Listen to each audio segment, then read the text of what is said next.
Russia എന്ന് പറയുമ്പോൾ എന്താണ് നമ്മുടെ മനസ്സിലേക്ക് വരുന്നത്? കുറേയേറെ വിപ്ലവങ്ങളും ലോകമഹായുദ്ധങ്ങളും അതിലുമൊക്കെ അപ്പുറത്ത് കമ്മ്യൂണിസം എന്ന ഐഡിയോളജി തകർത്ത പഴയ സോവിയറ്റ് യൂണിയനുമൊക്കെയല്ലേ? എന്നാൽ ഇന്നത്തെ റഷ്യ അവിടെ നിന്നെല്ലാം ഉയർത്തെഴുന്നേറ്റ് ഒരു പുതിയ കുതിപ്പിലാണ്. ഇന്നത്തെ ഈ റഷ്യയുടെ കുറേയേറെ നല്ല കാഴ്ചകളുമായി റെസിപ്പി ശ്രീ കുക്കിൻ്റെ മറ്റൊരു എപ്പിസോഡിലേക്ക് എല്ലാവർക്കും സ്വാഗതം.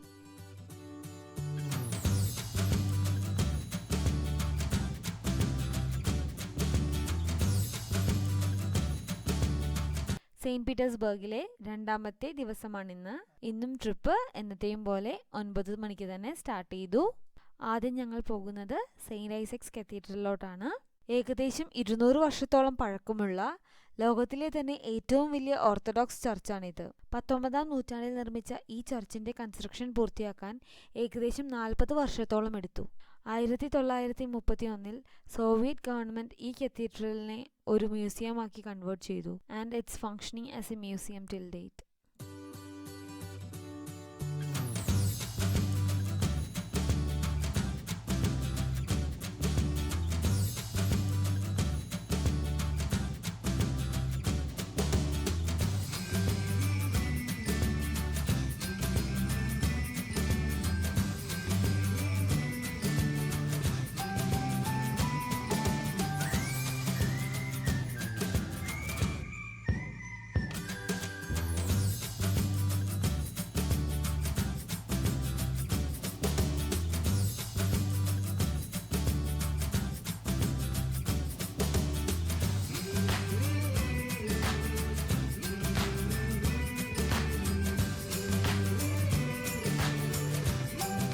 സെയിന്റ് പീറ്റേഴ്സ്ബർഗിൽ എന്നെ അത്ഭുതപ്പെടുത്തിയ ഒരു കാര്യം അവിടുത്തെ കമ്മ്യൂട്ടേഷൻ ഫെസിലിറ്റീസ് ആണ്. റോഡുകളെല്ലാം എക്സ്ട്രാ ക്ലീനും വൈഡുമാണ്.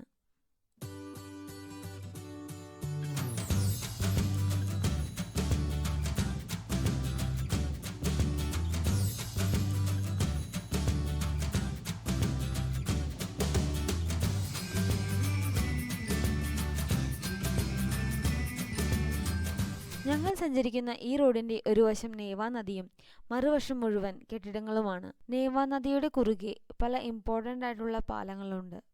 പാലസ് ബ്രിഡ്ജും ട്രിനിറ്റി ബ്രിഡ്ജുമാണ് ഇതിൽ ചിലത്.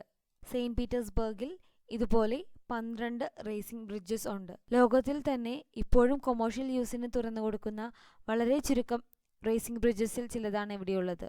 കാർഗോ ഷിപ്സിന്റെ മൂവ്മെന്റ് സാധ്യമാക്കുന്ന രീതിയിൽ രാത്രിയിൽ ഒരു പ്രത്യേക സമയത്താണ് ഈ പാലങ്ങൾ തുറന്നു കൊടുക്കുന്നത്.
നമുക്കിനി സെയിന്റ് ഐസക്സ് കത്തീഡ്രലിന്റെ കുറച്ച് കാഴ്ചകൾ കാണാം. അതിമനോഹരങ്ങളായ പെയിന്റിങ്സും ബറോക്ക് സ്റ്റൈലിലുള്ള സ്കൾപ്ചേഴ്സും തറയിൽ വിരിച്ചിരിക്കുന്ന മാർബിൾസും ആരെയും അതിശയിപ്പിക്കുന്നവയാണ്. ഉയരം കൂടിയ ഡോറുകളും ഭീമാകാരങ്ങളായ പില്ലറുകളും ഡോമുകളുമാണ് ഇതിന്റെ മറ്റൊരു പ്രത്യേകത. ഇതിന്റെ മെയിൻ ഡോമിന്റെ ഉയരം ഏകദേശം 300 അടിയോളം വരും. അതായത് ഏകദേശം 50 ആളുകളുടെ ഉയരം.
നിങ്ങൾക്ക് ലഞ്ച് കഴിക്കണം.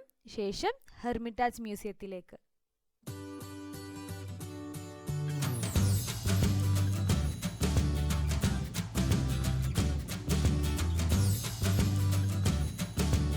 ഇപ്പോൾ നമ്മൾ എത്തിയിരിക്കുന്നത് ഹെർമിറ്റാജ് മ്യൂസിയത്തിലാണ്.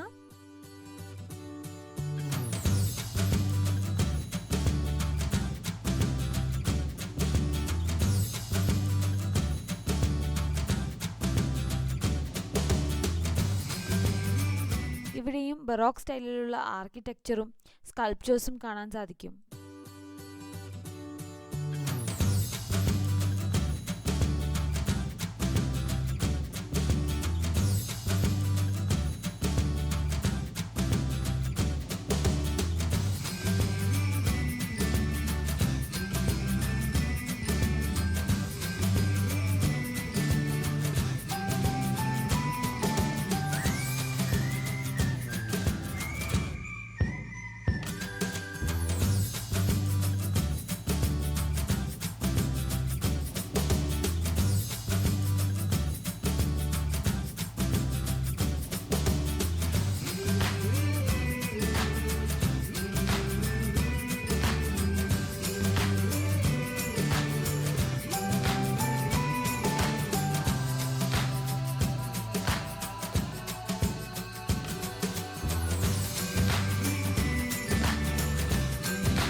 ലോകത്തിലെ തന്നെ സെക്കൻഡ് ലാർജസ്റ്റ് ആർട്ട് മ്യൂസിയമാണിത്. 18-ാം നൂറ്റാണ്ടിൽ ആരംഭിച്ച ഈ മ്യൂസിയത്തിൽ പ്രീഹിസ്റ്റോറിക് ഇറയിലെ വരെ ആർട്ട് ആൻഡ് കൾച്ചർ വർക്ക്സ് ഉണ്ടെന്നാണ് പറയപ്പെടുന്നത്. 10-ാം നൂറ്റാണ്ട് മുതൽ 20-ാം നൂറ്റാണ്ട് വരെയുള്ള കാലഘട്ടത്തിലെ എല്ലാ യൂറോപ്യൻ പെയിന്റിങ്സുകളുടെയും സ്കൾപ്ചേഴ്സിൻ്റെയും ശേഖരമാണ് ഈ മ്യൂസിയത്തിലുള്ളത്. ഒറിജിനലി ഇത് ഒരു ബിൽഡിങ്ങിലാണ് ഫംഗ്ഷനിങ് ആരംഭിച്ചതെങ്കിലും ഇന്നിത് 6 ബിൽഡിങ്ങുകളിലായി വ്യാപിച്ചു കിടക്കുന്നു. ഇത് മുഴുവനായി കണ്ടു തീർക്കണമെങ്കിൽ മാസങ്ങളോളം എടുക്കും.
മ്യൂസിയം കഴിഞ്ഞിട്ട് ഞങ്ങൾക്കൊരു സിറ്റി ടൂറായിരുന്നു. പിന്നെ ഒരു ചർച്ച് വിസിറ്റും ഉണ്ടായിരുന്നു. Church of the Saviour on the Spilled Blood. Since I was too sick I couldn't vlog it. അപ്പോൾ ഇന്നത്തെ ഈ കാഴ്ചകൾ നിങ്ങൾക്ക് എല്ലാവർക്കും ഇഷ്ടപ്പെട്ടു കാണുമെന്ന് പ്രതീക്ഷിക്കുന്നു. ഈ വീഡിയോ ഇഷ്ടമായാൽ ചാനൽ സബ്സ്ക്രൈബ് ചെയ്യാനും വീഡിയോ ലൈക്ക് ചെയ്യാനും മറക്കരുത്. വീണ്ടും മറ്റൊരു വ്ലോഗിൽ കാണാം. Till then, take care and thanks for watching.